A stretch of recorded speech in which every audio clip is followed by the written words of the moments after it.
senadora Mano Ferrer, do nosso querido Piauí, senhor presidente, senhores senadores, senhores e senhoras que nos assistem e nos ouvem, como já foi dito ainda há pouco aqui na tribuna, há um consenso de que este ano, 2016, será marcado pela gravíssima crise econômica em curso. Esta grave crise econômica combina forte recessão com retorno da inflação, alta geral dos preços. É um cenário que, lamentavelmente, é agravado, senhor presidente, pela política de ajuste fiscal do governo, que foi comprovado com os números de decréscimo do PIB no último ano, de que o ajuste fiscal somente aprofundou a recessão. Esta política de ajuste fiscal do governo acaba atuando como fomentadora da crise. Asfixia ainda mais a economia, particularmente com a indecente taxa de juros que é praticada e que traz mais recessão para o país. Essa chamada tempestade perfeita, senhor presidente, se desenha com a ausência de clareza e de liderança política nacional para enfrentar o problema e no plano internacional com a desaceleração da China e consequente queda do preço de commodities, dos principais produtos, dos principais commodities de exportação do nosso país. Obviamente, uma recessão dessa natureza, uma crise dessa natureza que assola o país, é sentida de maneira muito mais forte no meu querido estado do Amapá. Pelas características do Amapá. O Amapá é uma unidade da federação periférica e altamente dependente. Vou dar alguns números sobre isso.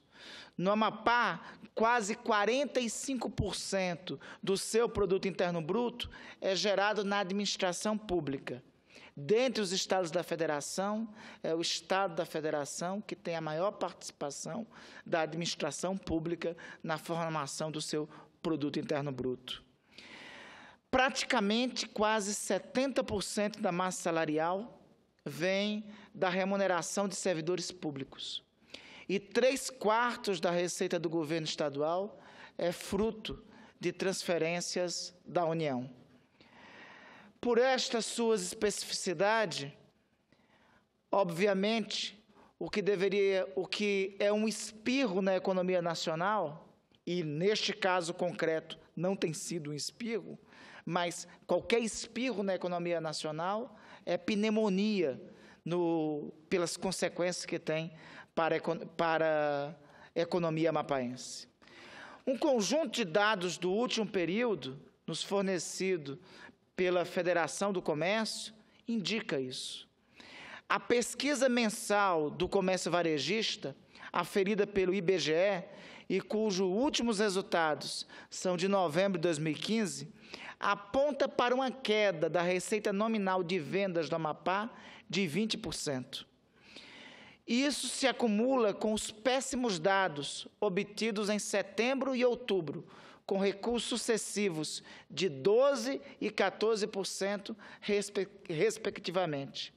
Assim, o desempenho do comércio varejista do Amapá é, de longe, o pior do país.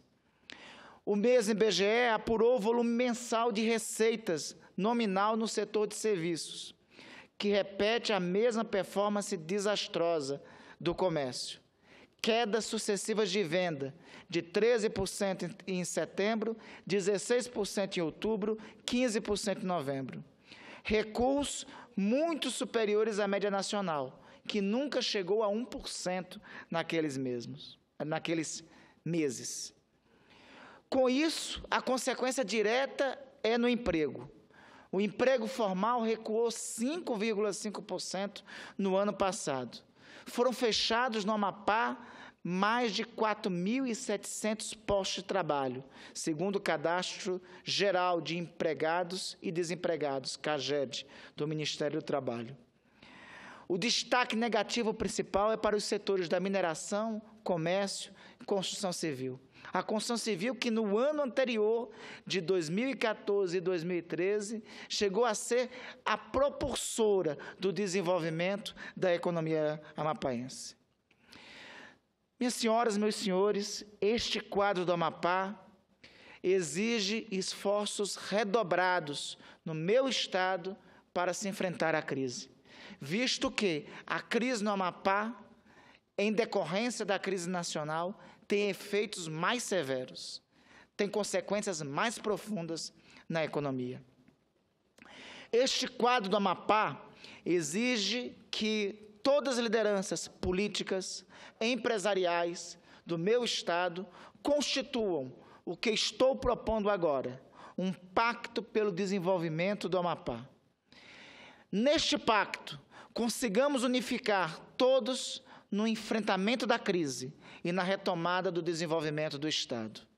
Veja, ao mesmo tempo que temos uma crise com consequências profundas no meu Estado, senhor presidente, nós temos oportunidades que nenhuma outra unidade da Federação tem ou terá no próximo período para superar as crises. Essas oportunidades vou detalhar daqui a pouco. Neste momento, é fundamental que este pacto reúna o governo do Estado, a bancada federal, nós, os 3 senadores, os 8 deputados federais, a Assembleia Legislativa, o Poder Judiciário, o Ministério Público, as prefeituras, as câmaras de vereadores. É indispensável que deste pacto se incluam as entidades empresariais, como a Associação Comercial, a FEComércio, as entidades de apoio ao empreendedorismo, como SESI, SENAI e SEBRAE. É fundamental que as lideranças políticas, e aqui estou estendendo a mão para isso, esqueçam nesse momento dramático para o nosso Estado, de agravamento da crise, nesse momento dramático de aumento do desemprego, esqueçam as diferenças e se unam. Deste pacto tem que fazer parte a academia, por isso é necessária a participação da Universidade Federal do Amapá, da Universidade do Estado do Amapá, da Embrapa e do Instituto de Estudos e Pesquisas. Enfim, todos são convocados para estabelecer este pacto pelo desenvolvimento, pautado em 3 pontos básicos. O primeiro deles, e esta é a nossa grande vantagem em relação a outros estados da Federação. Se em outros estados não têm alternativas concretas para a superação da crise, nós temos a vantagem de, no último mês de dezembro, ter sido assinado o decreto de regulamentação da Zona Franca Verde. Para isso, é indispensável que neste ano nós não percamos tempo na implementação das medidas necessárias à Zona Franca Verde. Segundo, um esforço total pela infraestrutura necessária para o desenvolvimento e para a própria implementação da Zona Franca. Terceiro, a superação dos gargalos que impedem o desenvolvimento econômico estatal. A Zona Franca Verde, senhor presidente, de Macapá e Santana, regulamentada em dezembro de 2015, em conjunto com as zonas francas de Tabatinga, Guajará-Mirim, Brasileia e Cruzeiro do Sul, lamentavelmente, somente 7 anos depois de sancionada, atualmente está em processo de normatização pela SUFRAMA e, como já disse, se constituirá em uma vantagem extraordinária de investimentos no Amapá. É um novo tipo de regime aduaneiro. Uma Zona Franca Verde está plenamente sintonizada com os objetivos do desenvolvimento sustentável. É um modelo econômico baseado em reduzida emissão de gases geradores de efeito estufa e focado para o desenvolvimento das vocações regionais. A Zona Franca Verde de Macapá e Santana assegurará às indústrias de transformação que nelas se instalarem diversos benefícios fiscais, particularmente do imposto sobre produtos industrializados. O grande mérito reside no fato que haja preponderância de matérias-primas de origem regional provenientes dos segmentos animal, vegetal, mineral ou agro-silvopastoril. Esta vantagem também possibilitará uma revolução no setor primário em meu estado. Isso significa uma zona franca de novo tipo, voltada para o desenvolvimento dos arranjos produtivos locais, via verticalização da rica produção do Amapá, quase sempre explorada e vendida em estado primário, com reduzida agregação de valor e renda.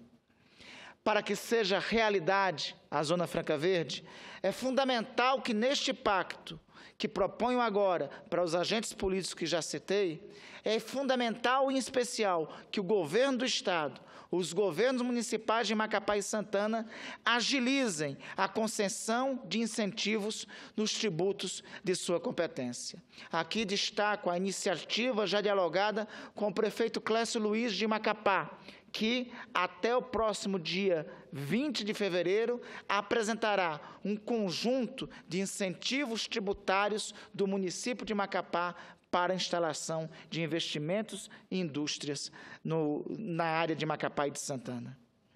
É imprescindível que asseguremos a SUFRAMA, que eu espero também, dentro em breve, passe a se denominar Senador Assir Gurcax, o senhor que vai ter Zona Franca Verde também em Rondônia. Comunico que apresentei hoje o projeto de lei número 12 do Senado, modificando a denominação da SUFRAMA para Superintendência das Zonas Francas da Amazônia. Obviamente, a SUFRAMA não pode, a partir da realidade do último dia 18 de dezembro, ser somente a Superintendência da Zona Franca de Manaus. Já não era antes, devido às áreas de livre comércio existentes na Amazônia. E, em definitivo, não pode ser mais agora, visto que nós temos, além da Zona Franca Verde de Macapá e de Santana, teremos a de Guajará-Mirim, a de Tabatinga, a de Brasileia e a de Cruzeiro do Sul. Esse projeto eu espero que o quanto antes seja apreciado aqui pelo Senado e pela Câmara. É decisivo que esta regulamentação, e adianto o bom diálogo que tenho tratado com a doutora Rebeca Garcia, superintendente da SUFRAMA, essa regulamentação será decisiva para atrair futuros investidores. Nesse sentido, eu quero aqui destacar, mais uma vez, a boa vontade da doutora Rebeca Garcia, superintendente da SUFRAMA, em agilizar as normas regulamentadoras. E a disposição do ministro Armando Monteiro, do Desenvolvimento da Indústria e Comércio. Se não fosse Sua Excelência, a Zona Franca Verde não estaria regulamentada. E tive a grata satisfação, desta semana, de receber a informação que no próximo dia 3 de março, o ministro Armando Monteiro estará em nosso estado para coroar esse processo de instalação da Zona Franca Verde. O segundo ponto da pauta para o plano de nosso desenvolvimento é a necessidade de imediata melhoria de infraestrutura básica no Amapá. O Amapá ocupa o último lugar entre os estados brasileiros no ranking de infraestrutura. Temos um dos piores, se não o pior índice em saneamento básico. A nossa principal rodovia carece de 120 quilômetros de pavimentação no trecho norte e quase 400 no trecho sul. O Porto de Santana não consegue atender às necessidades da economia do Estado. O aeroporto continua inadequado e a energia elétrica, se bem que superados os problemas de geração, permanece péssima pelas condições de transmissão e, particularmente, de distribuição. Nossa proposta aqui, senhor presidente, é nos unirmos para atacar de forma conjunta esses problemas básicos da infraestrutura produtiva do Amapá. Amanhã, dialogarei com o governador do Estado sobre a estratégia em comum para enfrentarmos esses temas. Devemos alavancar recursos para aprimorar, em especial, o saneamento básico.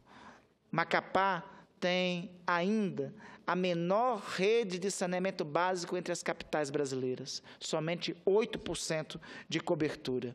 Falou-se hoje muito da epidemia de Zika vírus. Pois bem, o principal problema do mosquito e já foi comprovado pela Organização Mundial de Saúde, não é simplesmente combater o mosquito porque ele estará sobrevivendo em água limpa. O maior vetor de incentivo do mosquito é a água suja, é a ausência de saneamento básico.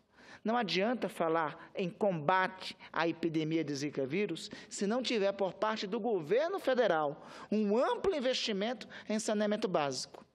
Esta é uma das causas primeiras da epidemia.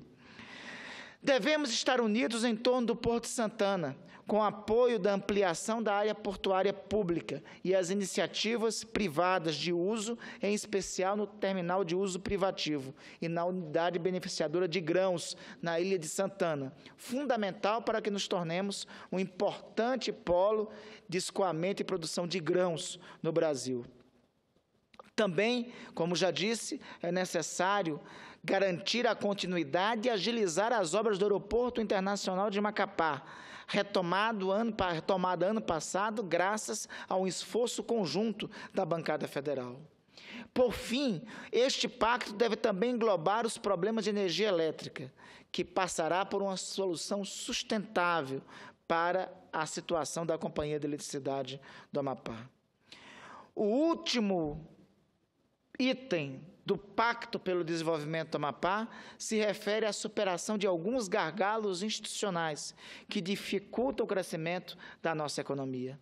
Não tem crescimento de economia se nós não tivermos, primeiro, regularizado o processo normatizado o processo de regularização fundiária no Amapá.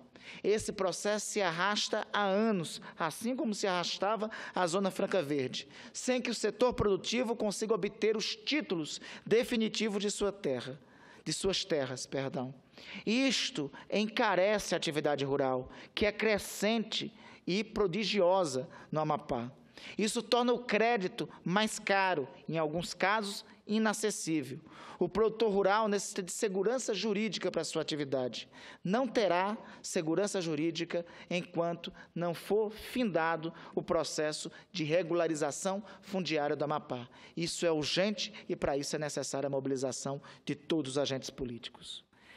Por fim, não há ambiente para investidores e para investimentos se não tiver a famosa segurança jurídica. Nós temos que constituir, em função da Zona Franca Verde, um ambiente institucional para investimentos e a partir do incentivo tributário que a Zona Franca Verde possibilita. Por isso, o empreendedorismo tem que ter não somente as garantias da Zona Franca Verde, mas também os municípios de Macapá e de Santana, assim como o Estado, necessitam editar o quanto antes um pacote de incentivos tributários para que indústrias possam se instalar no Amapá. Meus senhores, minhas senhoras, enfrentar a crise em todo o país é tarefa de todos neste momento. O que eu demonstrei aqui neste pronunciamento é que, em meu Estado, devido em especial à dependência dele do setor público, a crise tem tido efeitos mais dramáticos. Reforço aqui este apelo final. Somente um pacto de todos os atores políticos, de todas as lideranças políticas, independente de qualquer partido, de todos os agentes empresariais, da sociedade, poderá apontar para o Amapá uma alternativa para a superação da crise. Crise, como se diz no grego, é também possibilidade e oportunidades. Aliás, já concluindo, senhor presidente, eram os gregos que diziam que toda crise imbuía na sua essência a possibilidade de novas oportunidades. Que da crise, e que em especial da Zona Franca Verde, nós possamos encontrar possibilidades para superar a crise e para que não somente o Amapá, mas o Brasil possa sair vencedor e mais forte. Obrigado, senhor presidente.